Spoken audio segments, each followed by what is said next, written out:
如果娱乐圈有一网冲浪明星名单，言承旭绝对占一席之位。在 P 哥里的惊喜语音环节中，其他哥哥的唤醒服务或逗或鼓，到了言承旭这儿，则是来了这么一段：西瓜、冬瓜、哈密瓜，不爱我你是大傻瓜。苹果、芒果、火龙果，我是你的开心果。陈小春直接被电麻，大喊我要这个。肉麻之余又有一丝过时的土味儿。热搜标题也丝毫不客气，难得契合了于姐的心声。言承旭都2021年了，怎么还在搞这种梗？然而笑完后又觉得有点怅然，因为综艺里言承旭身上这种赶不上趟的感觉一直存在。在之前麦亨利淘汰时，宿舍里是一片低气压，而到了言承旭起身送别时，突然握拳砸了一下床，这范儿让画面一瞬间变成古早台偶现场。但别误会，于姐不是在说言承旭故作姿态，相反，于姐十分笃定这是她的真情流露，而怅然的地方也正是在这里。如果说看到大湾区哥哥便把我们带回港圈那个繁华年代，那一见言承旭则仿佛看到他身扛着一整个台偶史向你蹒跚走来。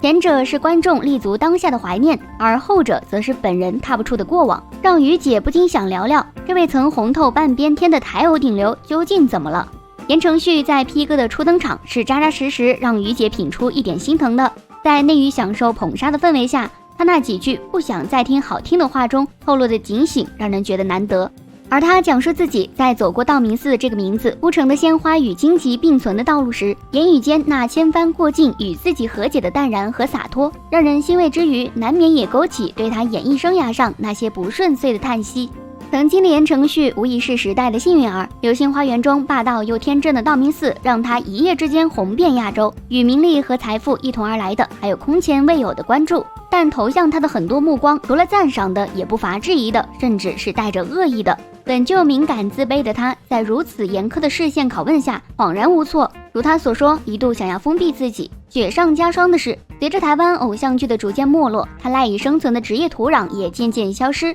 浮浮沉沉这么多年，角色列表里最能拿得出手的还是那个道明寺。的确，看着这样一位大帅哥，目光真诚地反思自己，神态不带一丝骄纵，语气真挚到压抑，很难不让人心生怜爱。所以在33位哥哥中，于姐始终对言承旭多留了一颗心，希望他在 P 哥能得偿所愿，但结果似乎不尽人意。在节目里，言承旭没有留下像张启祖的 Yellow、悟空之类给人深刻印象的舞台不说，成绩也总是垫底，这还不是最重要的。舞台下展现个人人格魅力时，言承旭也一直徘徊在动情与抑郁的情绪之间，别人在商量排练，他却躲在角落黯然神伤。见多了，难免让人生出李承铉对哈士奇高瀚宇的那句经典感受，有点烦。这些过于真实的情绪流露，既过度细腻又过度肃穆，给人一种应付不来的倦怠感。比如很多新团队都会面临的成员间不熟络，有意见不好意思提的状况，当下直接说出来就能轻松解决的事，到了言承旭这儿却变成小题大做，将气氛搞得尴尬。上来先是一番深刻剖析自我的自白，然后将别人出于礼貌的鼓励话语上升到妨碍他进步的高度。虽然能理解他的出发点是为了团队做出更好的舞台呈现，也能体谅这话背后他实实在在的困扰与焦虑，但话语中把事放得太大，上升的太高的沉重，让人有些招架不住。情绪与行动之消极，也常让人觉得与他希望找寻自我的初衷矛盾。一个明显的对比就是说，隔壁坚决不跳舞的狗哥都跳舞了，反观他却始终停留在舒适区里，一如既往站桩唱歌，还都是流星雨式安静的情歌。直到最后节目接近尾声，才后知后觉开始寻求突破。这一番五味杂陈归为一句话，大概便是道明寺过去20年了，言承旭却好像还是那个言承旭。在采访中，他一直真挚地说着寻找突破，寻找自我。在朋友口中的他对自己非常严格，拍起戏来也很拼。要说机会，言承旭也不缺，然而明明白白摆在眼前的回血良机，他却把握不住。06年的电视剧《白色巨塔》算是言承旭第一次突破舒适圈的尝试，剧本身评价很高，但他在其中的表现却不尽人意，也因此受到了许多质疑的声音。转型必然伴随阵痛，经受严苛的审视和尖锐的批评，这本是很平常的事，不蜕一层皮碰个头破血流怎么破局？可到了言承旭这儿，却成了不能承受的生命之重。他没有顶着质疑迎难而上，再接再厉，反而又退回了舒适的偶像剧圈子，甚至最新的作品还是和沈月演的偶像剧，不留一个忘年搭档的噱头。他短暂的转型之旅匆匆定格在白色巨塔的苏怡华身上，之后再没能产出下一个令人耳目一新的角色。换做别人，没有持续的高质量输出，也许就渐渐消失于大众视野了。可言承旭不同，道明寺带给他的观众缘，总能在他快要沉寂的时候重新将他捞回来。15年，我的少女时代上映，结尾言承旭饰演的成年版徐太宇惊鸿一瞥，却还是能深深击中我们这些看台偶长大的电视儿童。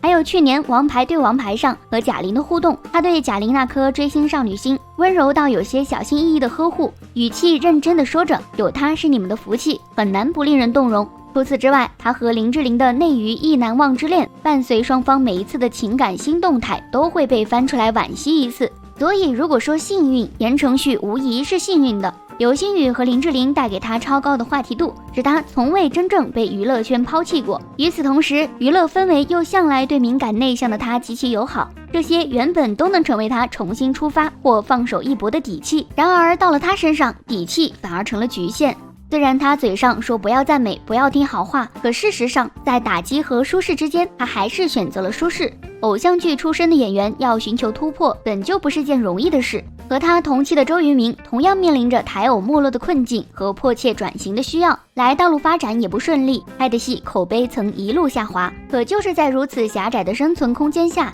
他先是凭借《痞子英雄》中的精彩表现证明了自己的演技，之后又因《彼岸1945》问鼎金钟视帝，还乘上了台剧精品化转型的东风。最近的高分剧《逆局》，他扮演被人冤枉入狱的律师梁延东，着实帮他刷了好一把存在感。角色身上的沉重过往以及内心的复杂感，再一次证明他已跨出偶像剧这一单一赛道，未来的路子也会越来越宽。纵观娱乐圈中，有无数流量都曾碰瓷梁朝伟，但只有周渝民做到了让人有几分幸福。而回过头来看言承旭，他不缺吃苦的心，也不缺机会，却好像掉进了一个隐形的沼泽，不管如何向上挣扎，还是归于沉溺。一个不争的事实是，就算在 P 哥上他最闪耀的时刻，却还是初舞台那首《流星雨》，这一幕就像他过往人生的一个注脚，未免让人惋惜。言承旭的问题出在哪儿？要于解说，是一颗被错用的敏感心。敏感对于演员来说本身是良药，但他却没有把这种敏感转化为感受角色的能力。他性格里的高敏感反而成了他破局的最大阻碍。他总是过于细微地感知周遭对自己的情绪，高度在意他人对自己的看法。每个明星都会遭遇的负面声音，他也完全无法消化，以至于很久之后提起，言语间的委屈和激动丝毫不减。连采访他的张清芳都说，这真的是蛮琐碎的事情，可是好像真的影响你的情绪波动很大。这种高敏感让言承旭轻易就被情绪左右，根本把握不了前往目的地的方向。不提过往，但是 P 哥中的表现也可见端倪。在剧里，他很少像其他人一样客观分析形势、定目标，关注点总是在整理队伍的情绪、感受兄弟情谊上。他会计较为什么林志炫夸张云龙比夸他还多，一番操作下来，把一向能言善辩的林大师都整得哑口无言了。发现了没？他的敏感没有文学性，这是于姐自造的一种抽象的概念。要解释，无非是他关注的情感太低级，没有摘选性，太封闭，也太没有流动性。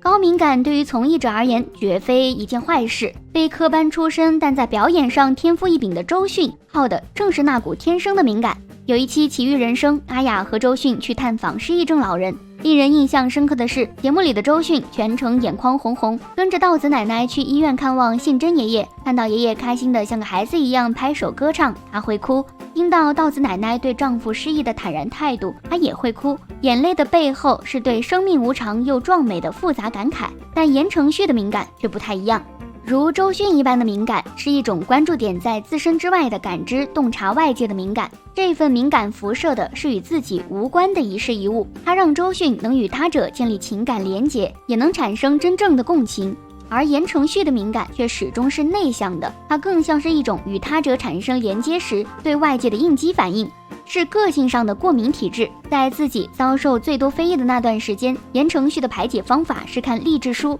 沉迷于书中身心有缺陷的主人公从一无所有到终于成功的振奋之中。但这种共情产生的前提是什么呢？经受了外界长久的欺负和打压，由此产生的一种末期少年穷的愤恨不平。愤怒虽会支撑他前进，但也会让他变得紧绷，时刻憋着向别人证明自己的一口气。向外的敏感有助于演员催生敏感的观察与细腻的共情。情，但向内的敏感却使人容易被情绪裹挟，忙着抵抗消化外界触发的情绪，无暇顾及从中体察生活的角角落落。而这本是一名演员的必修课，所以他虽和许多优秀演员一样，有着看似个性的脾气，但优秀演员的脾气是应对世界的方法，而他的脾气是对外界激起的本能反应。看他的采访，虽然说的话不少，但从来没有看法，只有感受。采访中最常说的2个字是完全下意识的赞同。对呀，对于外界有意或无意的刺激，他通通以过度的反应回击。这种动辄如刺猬尖刺一样的高敏感应激，说到底是一颗过于脆弱的玻璃心，而这份脆弱导致他几乎注定不可能拥有一颗承受压力、承受非议的大心脏。可顶着志业而行，恰是娱乐圈内达成目的所必备的技能。实际上，言承旭如果不在寻找自我这事上过于纠结，单单纯纯过每一天，也不至于让自己总陷入大起伏的情绪漩涡中。但无奈的是，高敏感的个性与追求卓越的好胜心是发根同源的双生子，都来源于言承旭骨子里深埋的自卑与自卑带来的低自尊。因此，他很容易被外界的纷纷扰扰牵着鼻子走，让本就虚弱的自我在嘈杂的纷争中被踩踏，受到2次伤害。这也是为什么言承旭一边要在大众面前追求自我，一边又处处受伤，处处逃匿。表面上看，对言承旭而言，这题似乎无解，但于姐却觉得，恰恰因为他是言承旭，这道难题其实没必要存在。他是上天的宠儿，占尽天时地利，长相是毫无争议的英俊。作为演员出道，又恰好踩中台偶起飞的赛道，一夜爆红。他的道明寺曾伴随一代人长大，是镶嵌在我们青春里的深刻记忆。也因此，哪怕他中间有过停滞甚至弯路，但观众投向他的目光中，更多还是友善与包容。那些曾经让他紧绷着一根弦的外在困扰，如今都不复存在了。他其实大可以放下心来，试着让自己更松弛一些。毕竟他最不缺的其实是肯定，而最不该在意的是在意哪个人有没有肯定他。以上就是本期视频的全部内容啦，欢迎点赞、关注、转发，下期我们不见不散。